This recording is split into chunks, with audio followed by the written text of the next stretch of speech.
found in John chapter 2, verses 1 through 11. We hear these words. The next day there was a wedding celebration in the village of Cana in Galilee. Jesus' mother was there, and Jesus and his disciples were also invited to the celebration. The wine supply ran out during the festivities. So Jesus' mother told him, they have no more wine. Dear woman, that's not our problem, Jesus replied. My time has not yet come. But his mother told the servants, do whatever he tells you. Standing nearby were 6 stone water jars used for Jewish ceremonial washing.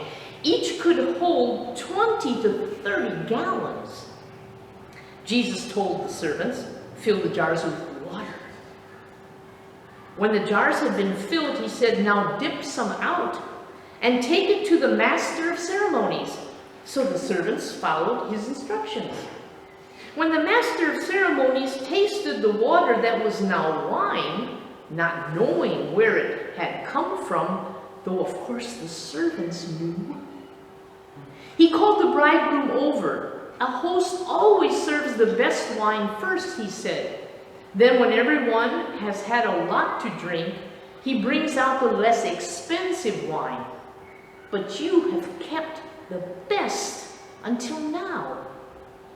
This miraculous sign in Cana in Galilee was the first time Jesus revealed his glory, and his disciples believed in him.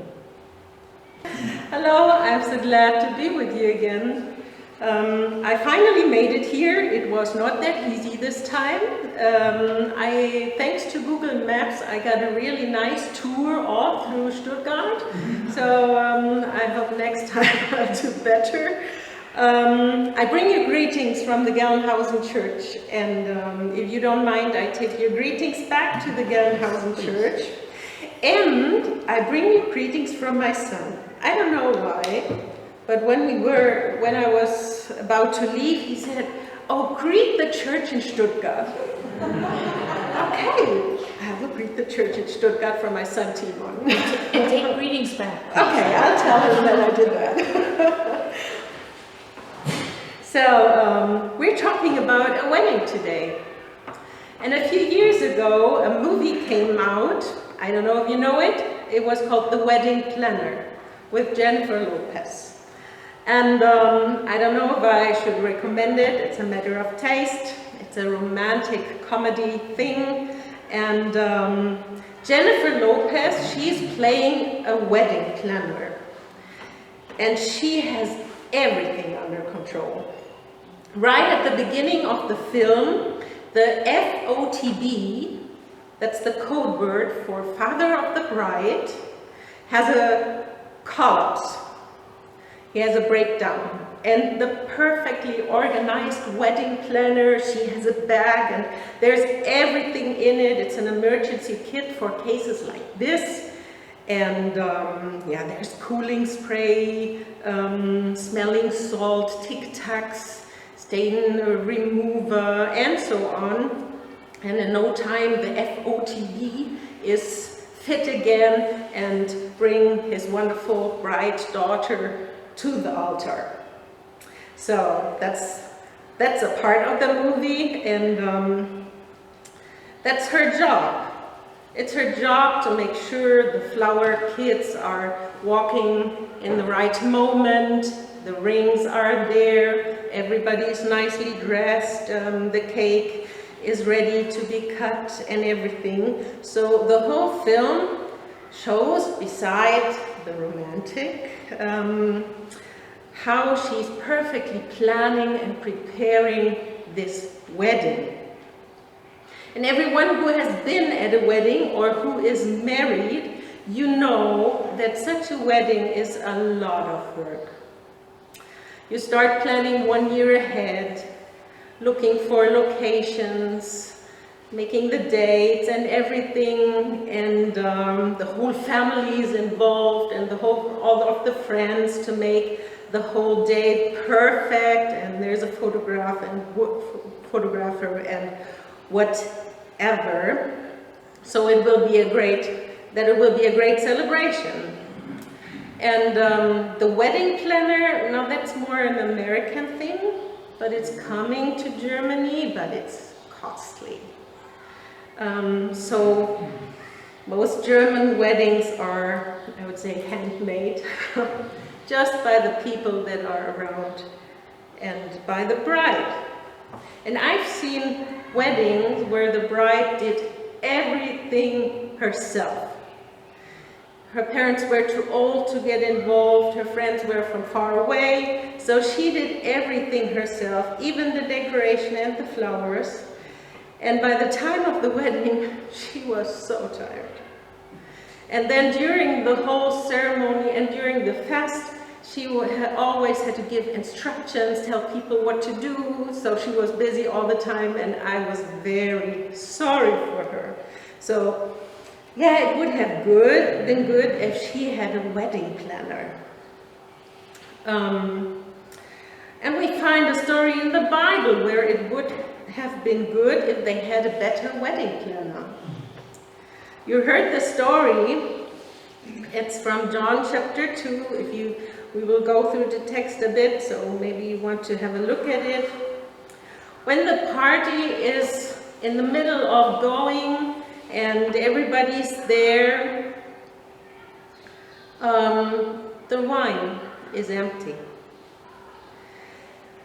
At an event like that, at that time, wine was probably the main drink, maybe also water, but wine was what people had for a wedding. And we don't know how this happened. Perhaps the wedding planner had miscalculated, or the guests drank more than they should, or more than expected. In any case, the wine was empty. And we have to keep in mind that we are in the culture of Jesus. And for one thing, this was probably not a small party. At a wedding, a really large number of people were invited, people coming from everywhere. We can assume that several hundred people were there, and that the celebration lasted for days, and the guests came and went. And on the other hand, that the wine ran out, that was not only bad or sad, that was embarrassing. It was a shame for the whole family. The wedding where the wine ran out would be talked about forever. Maybe you know weddings where something unusual happens. Yeah, the bride falls into the pool, or they forget the ring, or someone drops the cake, and things like that happen. And usually, a few years later, everybody laughs about it, and it's a good story to tell. But here, this was also something unusual, but nobody was laughing. The fact that the family was in shame was a tragedy. The Bible text as a whole is very interesting, and I want to share a few observations with you about the text. John tells the story without any emotions, although we know a party is people cheer and there's music and everything, or that the wine is empty and this is embarrassing. No emotion in the story.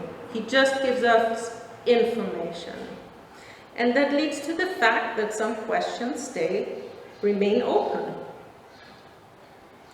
In the first verse, we are told that there was a wedding in Cana in Galilee, and the place was probably a few kilometers from Nazareth, but we don't know exactly where. Then Jesus' mother was invited, as well as Jesus and his disciples. And we don't know why. We don't know why they were invited, if they were relatives or anything. And also the subject of the wedding is not explained further. John, who wrote to the people of his time, he assumed they know how a wedding ran at that time. That it included, that it lasted, for example, 7 days, that many, many people were invited, and that it was considered as the highlight of the life of young people. So this is the scene we have. We are at that wedding. In today's wedding celebration, it's sometimes said that there's a special blessing on the wedding because Jesus did his first miracle there. But there's so much more in the story, and that is what I want to show you today.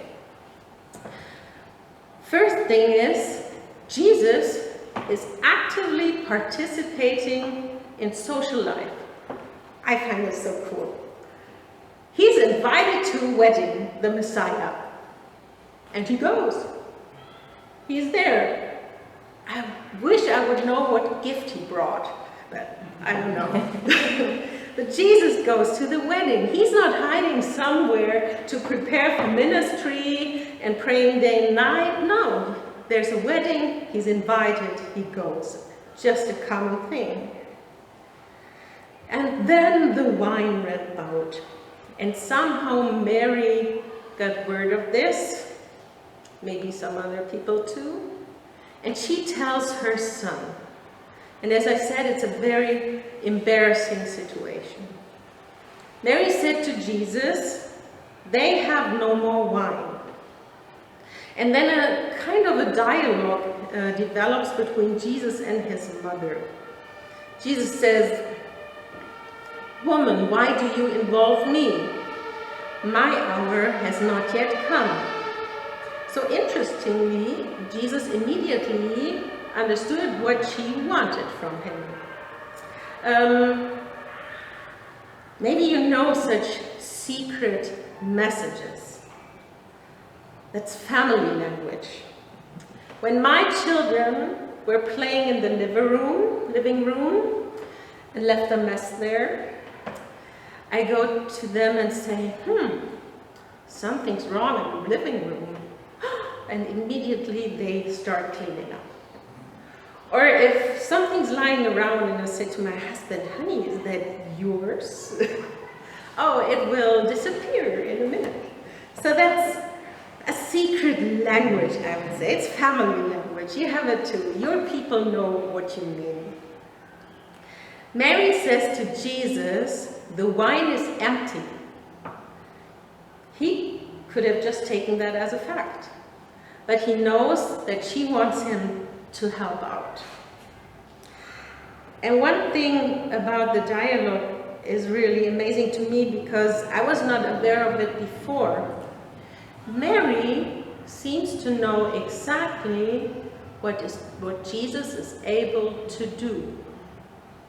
And in the text it says, at the end, this was the first of the signs through which he revealed his glory, his first miracle. But Mary knows. She knew beforehand that Jesus could do it.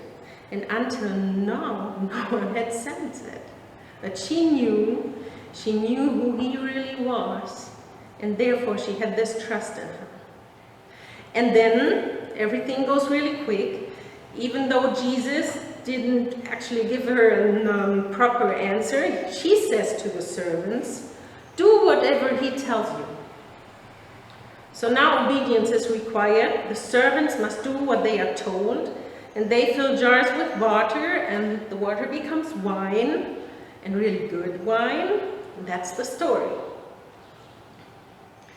But is the story really about wine? Yes, it is about wine, but it's about much more. John, the author, uses one of his favorite terms here. He's not talking about a miracle, he's talking about a sign. And this lets the wine step into the background, and we have to look more closely at what is actually happening here. What is the sign here? In a Bible commentary, Werner de Boer writes, "Here everything becomes meaningful. Everything speaks a secret language."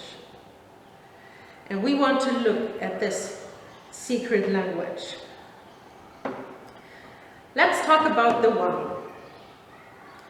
Throughout the Bible, wine is a symbol of joy, of prosperity, and blessing from God. And with that in mind, look again at the story. What happens when the wine is empty? The wine is empty means the joy is gone, the prosperity is used up, and there's no blessing left. And the story reflects exactly the situation in which the people of God were when Jesus began his ministry. No joy, no prosperity. There was nothing left of the blessing of God.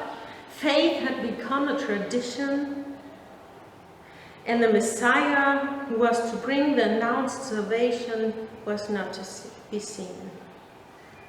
And then Jesus makes himself known. At some wedding, in some small town in Cana, we even don't know the name of the bride and the groom. But it was the height of their lives. And it may not be so clear, but this turning water in wine was a very clear sign for the Jews at that time. It was a feeding miracle. And prophets in the Old Testament, they performed feeding miracles. Elijah did, Moses did. So it was expected from the coming Messiah. In a commentary it says, "The signal which is given in this way in the narration of the wine miracle in Cana is therefore that the messianic time has dawned, that Jesus through his miracle makes himself known as the one who brings the time of salvation." Jesus is not simply making wine here. He reveals himself as the Messiah, the one who brings back the joy, the one who brings the blessing of God, and the one who gives empty faith a new content, the one who brings salvation. Then let's talk about the jars. The guests had drunk all the wine. And that means there were empty jars everywhere, standing around on the tables, in the corners. But Jesus was not interested in them. He chooses very special jars. Nearby stood 6 stone water jars, the kind used by the Jews for ceremonial washing, each holding from 20 to 30 gallons. I mean, why didn't Jesus just take all the jars that were there? Why did it have to be these jars? The first thing is the jars were poor.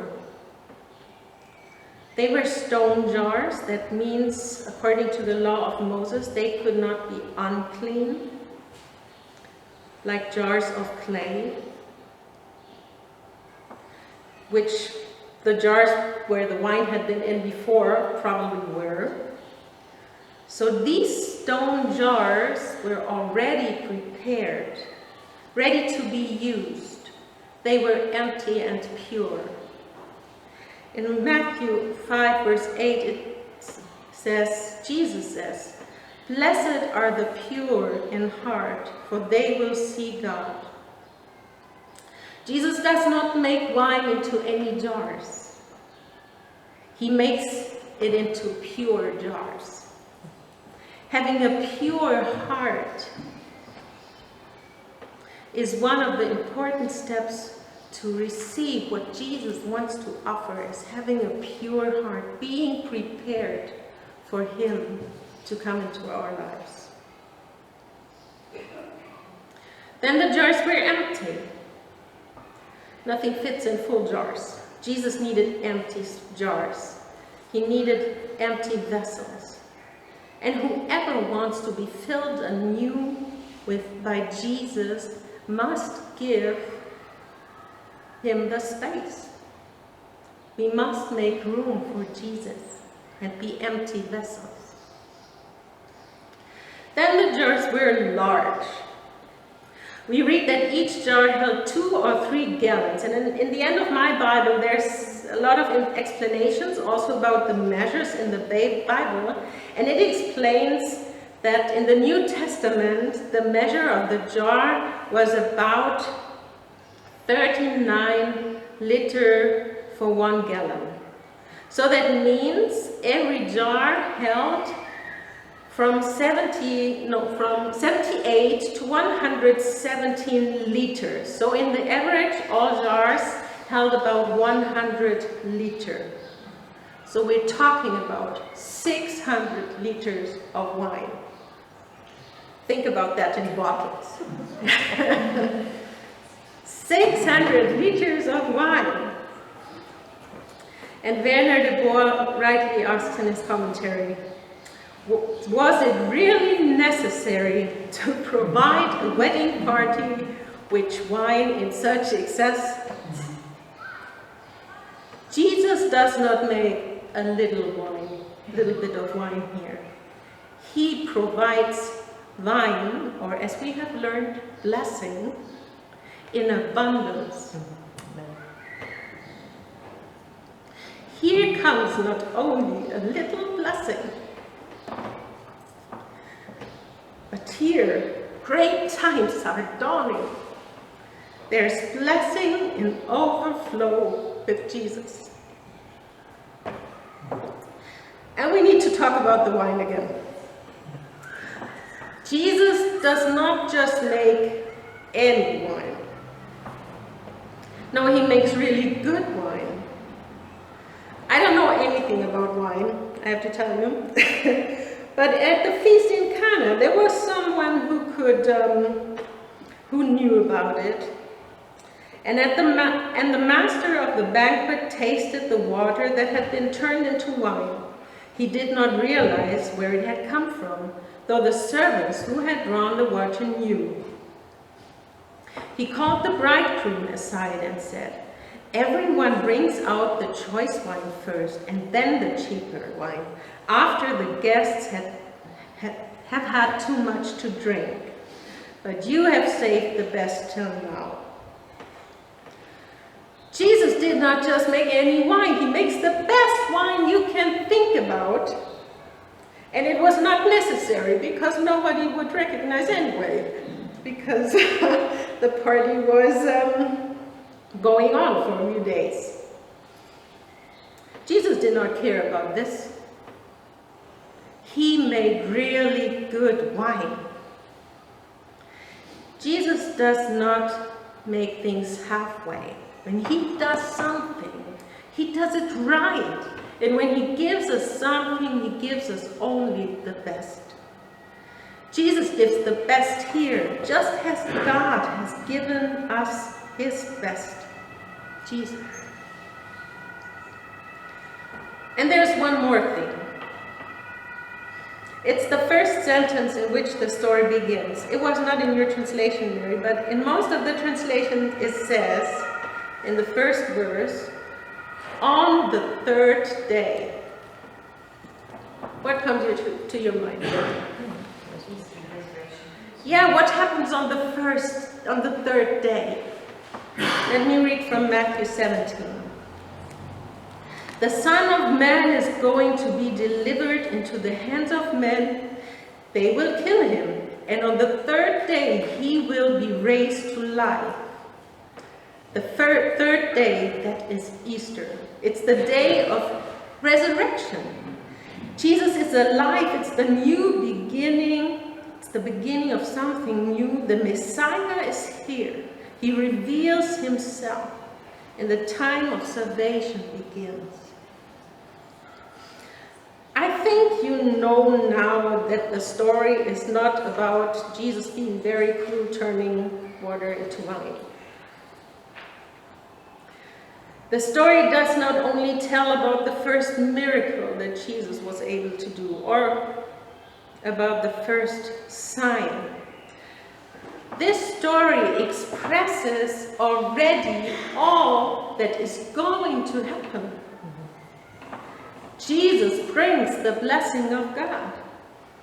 He gives new content to empty faith. He searches for pure vessels. He fills empty jars which there's room. He brings blessings in abundance. He gives us the best, including his own life. And he brings a new beginning. The story is full of signs, outlooks, promises. And the whole story reflects what Jesus is willing to do for the people of his time and for us today. Isn't that impressive that Jesus' ministry starts like this? It's like the trailer of a movie.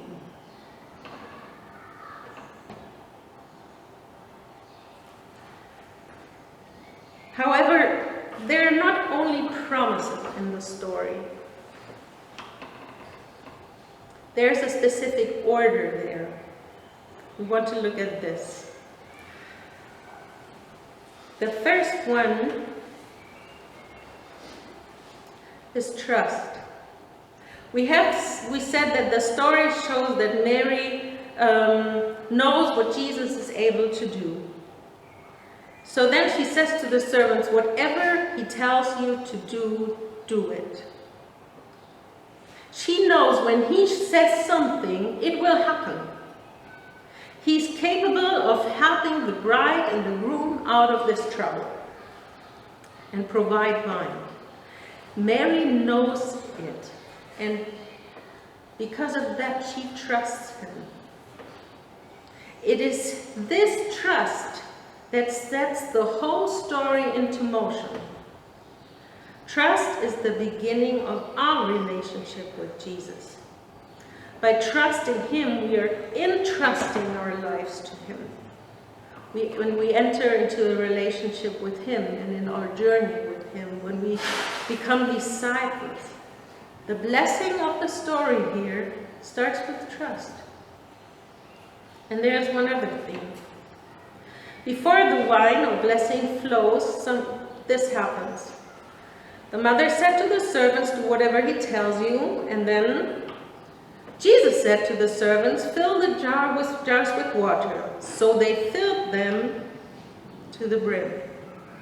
And then he told them, now draw some out and take it to the master of the banquet.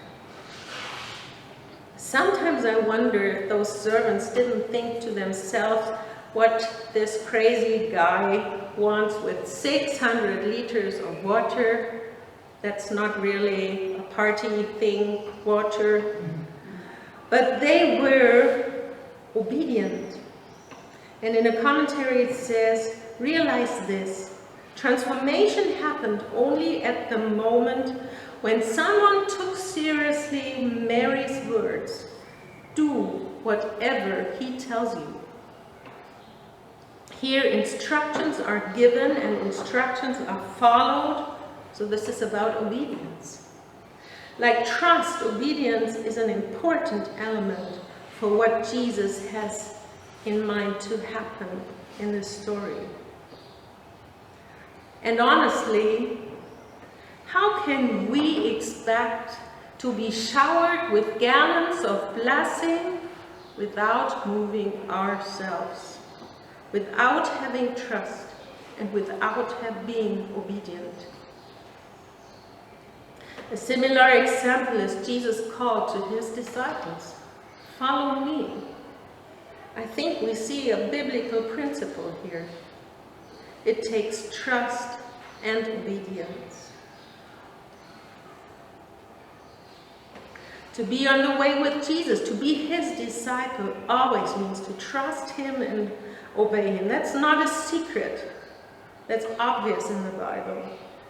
The entire Old Testament is about hardly anything else than the trust and the obedience of the people of Israel. Perhaps we should better say the not trust and disobedience. That is why they were denied the blessing. But we still have a chance. Let me summarize this. Jesus brings the blessing of God. Who doesn't want this? I do. Jesus gives new content to empty faith. I don't want to just follow traditions and structures and rules. We can live in a real relationship with him, filled with the Holy Spirit. Jesus uses pure vessels. It is necessary to eliminate sin from our lives and to have a pure heart. Jesus fills empty jars. A life is so filled with all kinds of activities that there's often not enough room to follow Jesus. But space must be made. The blessing that Jesus has to offer, it's abundant. It's there for everyone, and it's enough. And Jesus gives us his best. He gives his own life. Is it too much to ask that we also give him something to make room for him in our lives? And Jesus creates a new beginning. He created it here in this story. When the party was about to fail, they started again with new good wine. He created it in the resurrection when he died on the cross for you and me, conquering sin and making possible for each one of us to have a relationship with our Heavenly Father. And he created it for you, your life. You can make this new start every day, anytime. All this is revealed to us in a little story about a wedding with a failing wedding planner and Jesus who makes wine out of water. And for you and me, this story tells us, when you follow Jesus, trust him and obey him, the real party starts. Amen. Amen.